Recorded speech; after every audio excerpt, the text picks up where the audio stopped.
Hey guys, welcome to my channel. আমি মহারাজা এগারোর কথা বলবো হচ্ছে অলরেডি। ভাই একে কে থামাবে ভাই? দেবদাকে কেউ থামা ভাই। আলাদা লেভেলের ভাই তাণ্ডব চালাচ্ছে, ঠিক আছে। আরে দেবদাকে থামায় কার বাপের সাধ্যি, এই কথাটাই বলতে হয় বন্ধুরা। নেক্সট লেভেলে কিছু রেকর্ড নিয়ে কথা বলবো। জাস্ট ঝড় ঝড় ঝড় আর উৎসব কাকে বলে, সিরিয়াসলি বলছি। দেবদা জাস্ট অন্য লেভেলে উঠেছে, অন্য লিগে। এবং সত্যি আমাদের এপার বাংলায় যদি মেগাস্টার আখ্যাটা কাউকে দিতে হয় তাহলে দেবদাকে দেওয়া উচিত। এই হঠাৎ করে ধূমকেতুর অ্যানাউন্সমেন্ট, ভাই কিছু জানতামই না, হঠাৎ করে ধূমকেতুর অ্যানাউন্সমেন্ট, আবার হঠাৎ করে তোমার বিভিন্ন মানে জায়গায় আর কি চলে আসা, হঠাৎ করে এত তাণ্ডব চালানো। আমি যে তাণ্ডবের কথা বলছি সেটা তোমরা ভাবতেও পারছো না যে দেবদা ভাই এটা কি করে পসিবল ভাই। মানে আজকের দিনে দাঁড়িয়ে বাংলা ছবিতে এটা কি করে সম্ভব, তোমরা একবার ভেবে দেখো জাস্ট। মানে এক তো যেটা দেখাবো সেটা তো সম্ভবই নয়। মানে লাস্ট কোন বাংলা ছবি এই জিনিসটা করতে পেরেছে আমি জানি না। তো আমি জাস্ট মানে হাসান পাঠিয়েছে আর সোহান ওর স্টোরি থেকে দেখতে পেলাম। তো এই দুজনকে ক্রেডিট যায়। আর সোহান কিন্তু প্রথম আমাকে পাঠিয়েছিল, হ্যাঁ পুরো, এবং মৃগাঙ্ক আর দেবিয়ান্সটা মানে ক্রেজি থাকে আমাকে পাঠানোর জন্যে দেবদার কোনো আপডেট। এটা ফার্স্টে দেখো, ঠিক আছে, এটা দেখলে তোমরা বুঝতে পারবে।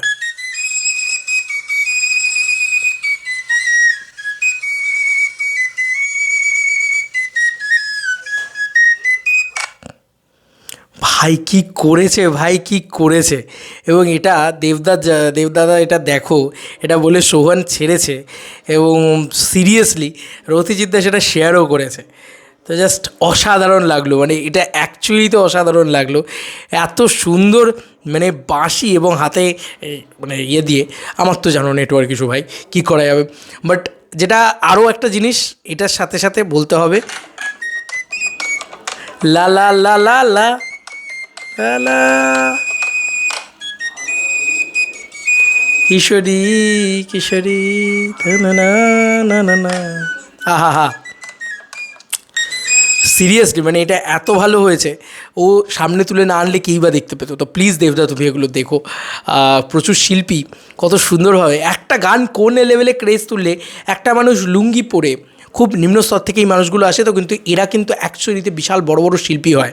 সবাই বড় স্টেজ পায় না, কিন্তু তারা কত বড় শিল্পী দেখো। কিন্তু আমাকে একটা জিনিস বলতে হবেই যে একটা গানের ক্রেজ কোন লেভেলে উঠলে স্টেশনে মানুষ সেই গানটাকে বাঁশিতে রিদমে তোলে এবং ওই তালে তালে হাতে মাদল বাজায়।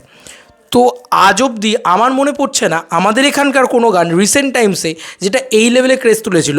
লাস্ট কিশোরী তোলার আগে লাস্ট কোন গান তুলেছিল, যদি হয় সেটা মানে 100 মিলিয়ন ভিউজের গান যদি বলো বাংলায়, আছেই তো খুব কম। লাস্ট তো 100 মিলিয়নের ভিউজের গান পেয়েছে, হয়তো দেবদারি কোনো গান হয়তো হবে আমাদের এখান থেকে, বলছি বারবার এই কথাটা। যাই হোক, এবার পরবর্তী যে জিনিসটা নিয়ে আমরা কথা বলবো সেটা আরও সুন্দর। সেটা হচ্ছে এটা তো হওয়ারই ছিল, মানে এটা তো তবু সম্ভব। আমি যেটা বললাম যে ওই গানের কথাটা সম্ভব না, তো এটা তো তবু হওয়া সম্ভব। এটাও আমাকে মানে সবাই পাঠাচ্ছে, মানে এও পাঠিয়েছে, হাসানও পাঠিয়েছে যে দেখো এটা অলরেডি হয়েছে। তো দেব এন্টারটেনমেন্ট ভেঞ্চার্সে চলে যাও, তাহলেই আমি দেখিয়ে দিতে পারি তোমাদেরকে। দেব এন্টারটেনমেন্ট ভেঞ্চার্স অফিসিয়ালি পোস্ট করেছে যে কি কি দেবদা নিজে পোস্ট করেনি না, দেবদা নিজেও পোস্ট করেছে এই তো 1 ঘন্টা আগে। 75 দিন এক ব্লকবাস্টার যাত্রা। ইয়েস, খাদান এখনও হলে চলছে বন্ধুরা। খাদান এখনও হলে চলছে। ইট ইজ রেকর্ড, এটা মানতেই হবে।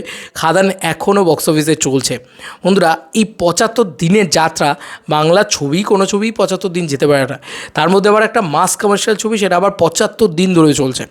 এবং এর পরবর্তীতে সবথেকে বড় কথা যে একটা মাস কমার্শিয়াল ছবি 100 দিনও চলবে। আমি চ্যালেঞ্জ নিয়ে বলছি ভাই, চলবে।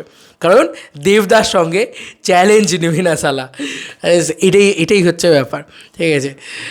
আরে জাস্ট ঝড় উঠে গেছে। দারা রা হে, জাস্ট এই মানুষটা না রিয়েলি বক্স অফিস কিং। দেখা যাক কী হয়। চলো বন্ধুরা, নতুন কোনো ভিডিওতে দেখা হবে ভাই।